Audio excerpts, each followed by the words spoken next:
मैं हूं तान्या फ्रॉम ये विद्यार्थी और आपका स्वागत है एक नई वीडियो में। आज हम लोग पढ़ने वाले हैं क्लास 9th का क्षितिज बुक का चैप्टर नंबर 6 जिसका नाम है मेरे बचपन के दिन, जो लिखा गया है महादेवी वर्मा जी के द्वारा। और अगर आपको इससे रिलेटेड कोई भी डाउट है, कोई भी MCQ, solution, sample paper, important questions या फिर बुक्स, वीडियोस, कुछ भी चाहिए, आप ये सब कुछ फ्री में डाउनलोड कर सकते हैं हमारी वेबसाइट से, जिसका लिंक आपको डिस्क्रिप्शन बॉक्स में मिल जाएगा www.evidyarthi.in। नमस्कार। आज हम हिंदी साहित्य की एक बहुत ही महान लेखिका के बारे में जानेंगे जिनकी कविताएं और कहानियां सीधे हमारे दिलों को छू जाती हैं। जी हां, हम बात कर रहे हैं महादेवी वर्मा जी की। तो चलिए आज उनके जीवन को करीब से समझते हैं। हम महादेवी जी के जीवन को इन 5 हिस्सों में समझेंगे। उनका शुरुआती जीवन और पढ़ाई लिखाई, उनका लिखने का सफर, उन्हें मिले सम्मान, उन्हें लिखने की प्रेरणा कहाँ से मिली और आखिर में उनके लिखने के तरीके में क्या खास बात थी। तो चलिए सबसे पहले हिस्से से शुरू करते हैं। देखते हैं कि महादेवी जी का बचपन कैसा था और उनकी पढ़ाई कहाँ हुई। तो देखिए, महादेवी वर्मा का जन्म सन 1907 में उत्तर प्रदेश के फर्रुखाबाद शहर में हुआ था।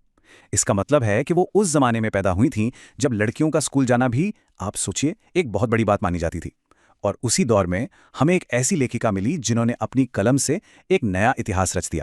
उनकी शिक्षा दीक्षा प्रयाग में हुई, मतलब उनकी सारी पढ़ाई लिखाई प्रयाग में हुई, जिसे आज हम सब प्रयागराज के नाम से जानते हैं। कहते हैं ना कि माहौल का बहुत असर पड़ता है, तो बस ज्ञान की उसी नगरी ने महादेवी जी की प्रतिभा को और निखारा। प्रयाग महिला विद्यापीठ में प्राचार्य पद पर लंबे समय तक कार्य करते हुए उन्होंने लड़कियों की शिक्षा के लिए काफी प्रयत्न किए। पता है, वो सिर्फ लिखती नहीं थीं, बल्कि प्रयाग महिला विद्यापीठ में प्रिंसिपल भी थीं और वहां उन्होंने लड़कियों की पढ़ाई के लिए बहुत कोशिशें की। वो सच में एक प्रेरणा थी, एक ऐसी गुरु जिन्होंने हजारों लड़कियों के लिए ज्ञान के दरवाजे खोले। सन 1987 में उनका देहांत हो गया, यानी इस साल वो हमारे बीच नहीं रहीं। लेकिन क्या कोई लेखक अपनी रचनाओं से कभी दूर जा सकता है? बिल्कुल नहीं। अपनी कविताओं और कहानियों में वो आज भी हमारे साथ हैं और हमेशा रहेंगी। तो ये तो थी उनके जीवन की शुरुआत। अब चलते हैं उनके साहित्यिक सफर पर और देखते हैं कि उनकी कलम ने क्या क्या जादू बिखेरा है। महादेवी जी छायावाद के प्रमुख कवियों में से एक थीं। वो हिंदी साहित्य के छायावाद युग की एक बहुत ही महत्वपूर्ण कवयित्री थीं। अब ये छायावाद क्या है? बहुत आसान है। इसका मतलब है जब कवि अपनी मन की गहरी बातों को, अपनी भावनाओं को प्रकृति की चीजों के साथ जोड़कर लिखते हैं। निहार, रश्मि, नीरजा, यामा, दीपशिखा उनके प्रमुख काव्य संग्रह हैं। ये उनके लिखे हुए कुछ सबसे प्रसिद्ध कविता संग्रहों के नाम हैं। देखिए, इन किताबों के नाम ही कितने काव्यात्मक हैं, है ना? जैसे निहार या दीपशिखा, इनको सुनकर ही लगता है मानो हम कोई कविता पढ़ रहे हो। कविता के साथ साथ उन्होंने सशक्त गद्य रचनाएं भी लिखी हैं, जिनमें रेखाचित्र तथा स्मरण प्रमुख हैं। मतलब वो सिर्फ कविताएं ही नहीं लिखती थीं, उन्होंने गद्य में भी बहुत कुछ लिखा, खासतौर पर रेखाचित्र और स्मरण। वो लिखने की हर कला में माहिर थीं। अतीत के चलचित्र, स्मृति की रेखाएं, पथ के साथी और श्रृंखला की कड़ियां, ये उनकी कुछ बहुत ही महत्वपूर्ण गद्य रचनाएं हैं। ये देखिए, यहाँ उनकी गद्य रचनाओं की एक लिस्ट है। इस तरह से इनके नाम याद रखना कितना आसान हो जाता है ना? अच्छा, जब किसी ने इतना बेहतरीन काम किया हो तो उन्हें सम्मान भी तो जरूर मिला होगा।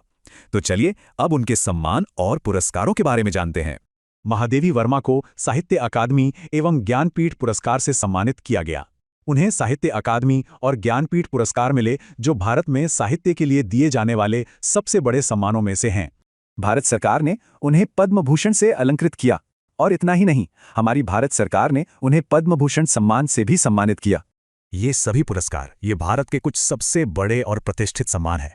इससे हमें पता चलता है कि देश ने उनके काम को कितना सराहा और उन्हें कितना प्यार दिया।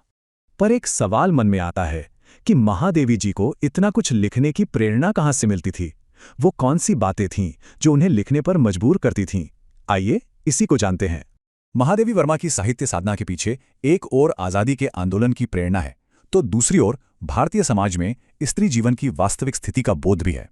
देखिए, उनकी प्रेरणा के 2 बड़े कारण थे। एक तो हमारे देश की आज़ादी की लड़ाई, और दूसरा उस समय हमारे समाज में स्त्रियों की जो असल स्थिति थी वो। उनकी कलम ने इन दोनों ही मुद्दों पर एक मजबूत आवाज उठाई। तो अब हम पहुंच गए हैं अपने आखिरी हिस्से पर कि आखिर महादेवी जी के लिखने में ऐसी क्या खास बात थी जो आज भी हम सबको इतनी पसंद आती है। हिंदी गद्य साहित्य में संस्मरण एवं रेखाचित्र को बुलंदियों तक पहुंचाने का श्रेय महादेवी जी को है। इसका सीधा सा मतलब ये है कि हिंदी साहित्य में जो संस्मरण और रेखाचित्र लिखने का तरीका है, उसे एक नई ऊंचाई तक ले जाने का काम महादेवी जी ने ही किया।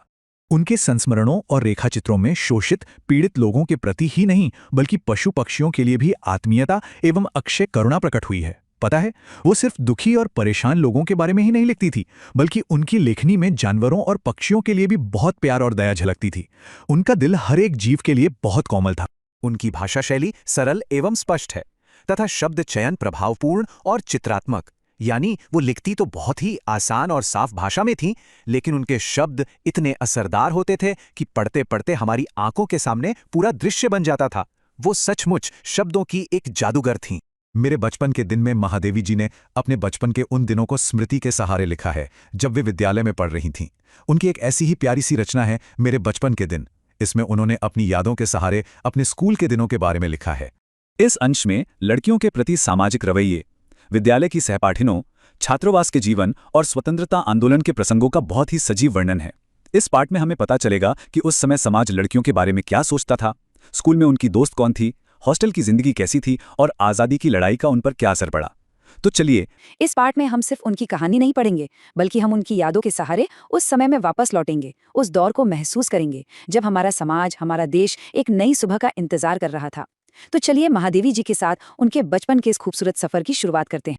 अच्छा, तो इस पूरी यादों की यात्रा को हम इन 6 हिस्सों में समझेंगे।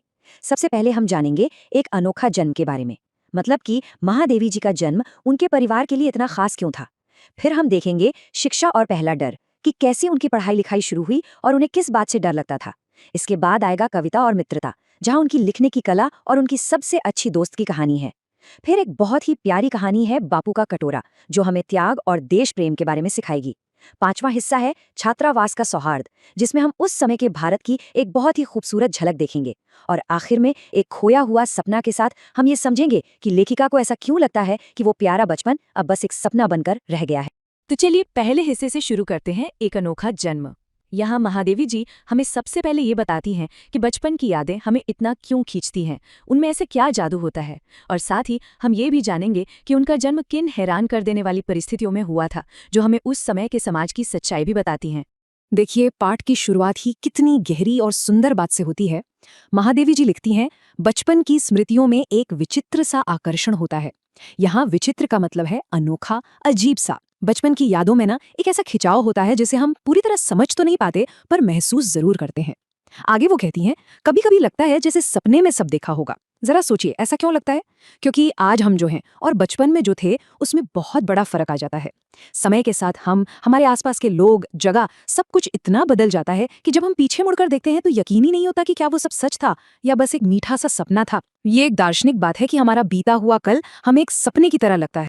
अब वो अपने जन्म की कहानी शुरू करती है। वो लिखती है, अपने परिवार में मैं कई पीढ़ियों के बाद उत्पन्न हुई। ये कोई मामूली बात नहीं है बच्चों। वो आगे बताती हैं, मेरे परिवार में प्रायः 200 वर्ष तक कोई लड़की थी ही नहीं। जरा इस बात की गहराई को समझिए, 200 साल, कितनी ही पीढ़ियां आई होंगी और चली गई, लेकिन उस पूरे खानदान में किसी बेटी ने जन्म नहीं लिया। ये लाइन हमें उस समय के समाज की एक बहुत ही दुखद और कड़वी सच्चाई बताती है, जहाँ लड़कियों के पैदा होने को अच्छा नहीं माना जाता था। ये जो संख्या है ना, 200 साल, ये सिर्फ एक गिनती नहीं है, ये 2 सदियों का लंबा इंतजार है। सोचकर देखिए, एक परिवार 200 सालों तक एक बेटी की किलकारी सुनने के लिए तरसता रहा। इससे हम समझ सकते हैं कि जब इतने लंबे समय के बाद महादेवी जी का जन्म हुआ होगा, तो वो उनके परिवार के लिए किसी देवी के अवतार से, किसी चमत्कार से कम नहीं रहा हो। और इस कड़वी सच्चाई का जिक्र वो खुद करती हैं। वो लिखती हैं, सुना है उसके पहले लड़कियों को पैदा होते ही परमधाम भेज देते थे। परमधाम भेज देना, इसका मतलब है उन्हें पैदा होते ही मार दिया जाता था। ये सुनकर आज भी दिल कांप जाता है, पर ये उस दौर की एक सच्चाई थी। लेकिन इसी अंधेरे में एक उम्मीद की किरण थे उनके बाबा, यानी उनके दादाजी। वो लिखती हैं, फिर मेरे बाबा ने बहुत दुर्गा पूजा की। हमारी कुल देवी दुर्गा थी। उनके दादाजी ने इस बुरी परंपरा को तोड़ने का फैसला किया। उन्होंने शक्ति की देवी माँ दुर्गा की बहुत पूजा की और उन्हीं से एक बेटी का वरदान मांगा। और देखिए, उनकी प्रार्थना सुनी गई और उनके घर में बेटी के रूप में लक्ष्मी का आगमन हुआ। उनका घर सिर्फ एक घर नहीं था, बल्कि अलग अलग भाषाओं और संस्कृतियों का संगम था। जैसा कि आप देख सकते हैं, उनके बाबा फारसी और उर्दू के बहुत बड़े ज्ञानी थे। उनके पिताजी ने उस जमाने की मॉडर्न पढ़ाई की थी, मतलब अंग्रेजी पढ़ी थी। और उनकी माँ जब शादी होकर आई तो अपने साथ हिंदी भाषा का ज्ञान और संस्कार लेकर आई। तो घर का माहौल बहुत ही पढ़ा लिखा था। और उनकी माँ ही उनकी पहली टीचर बनी, जिन्होंने उन्हें पंचतंत्र की कहानियां पढ़ना सिखाया। और यहीं से महादेवी जी की कल्पना को पंख लगे। तो घर पर माँ से शुरुआती तालीम के बाद अब बारी थी उनके स्कूल जाने की। तो चलिए अब उनके जीवन के दूसरे पड़ाव पर चलते हैं, शिक्षा और पहला डर। यहाँ हम देखेंगे कि उनके दादाजी का अपनी पोती के लिए क्या सपना था और स्कूल की दुनिया से जब उनका पहली बार सामना हुआ तो कैसा रहा। उनके दादाजी का एक बहुत बड़ा सपना था। वो कहते थे, इसको हम विदुषी बनाएंगे। विदुषी का मतलब होता है बहुत ज्ञानी स्त्री, एक स्कॉलर। सोचिए, उस जमाने में जहां लड़कियों को घर से बाहर नहीं निकलने दिया जाता था, वहां उनके दादाजी अपनी पोती को देश की सबसे पढ़ी लिखी महिला बनाने का सपना देख रहे थे। ये उनकी बहुत ही आगे की सोच थी। वो चाहते थे कि महादेवी उर्दू फारसी भी सीखें, लेकिन ये महादेवी जी को बड़ा मुश्किल लगता था। वो बहुत मजेदार तरीके से बताती हैं कि मैंने जब एक दिन मौलवी साहब को देखा तो बस दूसरे दिन मैं चारपाई के नीचे जा छिपी। ये एक बच्चे का कितना स्वाभाविक डर है। मौलवी साहब और कठिन भाषा के डर से वो बेचारी चारपाई के नीचे ही छिप गई। इसके बाद उनका स्कूल का सफर शुरू हुआ। पहले उन्हें एक मिशन स्कूल में डाला गया, पर वहां का माहौल, वहां की प्रार्थना, सब कुछ उन्हें अलग सा लगा। उनका मन वहां बिल्कुल नहीं लगा। फिर उनके जीवन में एक बड़ा बदलाव आया जब उन्हें क्रास्थवेट गर्ल्स कॉलेज में 5वीं कक्षा में भर्ती कराया गया, और ये जगह उन्हें बहुत पसंद आई। वहां का माहौल बहुत अच्छा था। हिंदू, ईसाई, सब लड़कियां एक परिवार की तरह रहती थी, एक साथ एक ही मेस में खाना खाती थीं, जहां इतना शुद्ध खाना बनता था कि प्यास तक नहीं डाला जाता था। और यही वो जगह थी जहां उनके व्यक्तित्व का सही मायनों में विकास हुआ। और इसी क्रास्थवेट कॉलेज में उनकी जिंदगी में कविता और दोस्ती का एक नया, बहुत ही खूबसूरत अध्याय शुरू हुआ। तो अब हम जानेंगे कि कैसे उनके अंदर की कवयित्री जागी और कैसे उन्हें एक ऐसी दोस्त मिली जिसने उनके साहित्यिक जीवन को एक नई राह दिखाई। इसी कॉलेज में उनकी मुलाकात हुई सुभद्रा कुमारी चौहान से। आप सबने उनकी कविता खूब लड़ी मर्दानी, वो तो झांसी वाली रानी थी, जरूर सुनी होंगी। वही सुभद्रा कुमारी जी। वो महादेवी जी से 2 साल सीनियर थीं, 7वीं क्लास में। उस समय तक सुभद्रा जी एक प्रसिद्ध कवित्री बन चुकी थीं और खड़ी बोली में लिखती थीं। और दूसरी तरफ थी हमारी महादेवी जी, जो उस समय बस तुकबंदी करती थीं, मतलब कविता लिखने की कोशिश कर रही थीं, और वो भी ब्रज भाषा में। तो हुआ ये कि एक दिन सुभद्रा जी को पता चला कि महादेवी भी कुछ लिखती हैं। उन्होंने पूछा, तुम कविता लिखती हो? महादेवी जी ने डर के मारे झट से मना कर दिया, नहीं। पर सुभद्रा जी कहाँ मानने वाली थी। उन्होंने महादेवी जी की किताबों की तलाशी ली और कविताओं से भरी कॉपी ढूंढ निकाली। फिर क्या था, जैसे कोई चोर पकड़ा गया हो, वैसे ही सुभद्रा जी ने एक हाथ में वो कॉपी और दूसरे हाथ से महादेवी जी को पकड़कर पूरे हॉस्टल को दिखाया कि देखो, ये कविता लिखती है। और बस उसी दिन से उन दोनों के बीच एक अटूट दोस्ती और एक साहित्यिक साझेदारी की शुरुआत हो गई। उस समय स्त्री दर्पण नाम की एक मैगजीन आती थी। ये दोनों सहेलियां अपनी कविताएं लिखकर उसी में भेज देतीं, और जब उनकी कविताएं छपतीं तो उनकी खुशी का ठिकाना नहीं रहता था। फिर शहरों में कवि सम्मेलन होने लगे। ये दोनों वहां भी जाती थीं। वो बताती है कि कैसे बड़े बड़े कवि अध्यक्ष बनते थे, और ये दोनों बेसब्री से इंतजार करती थीं कि कब मंच से उनका नाम पुकारा जाएगा और वो अपनी कविता सुनाई।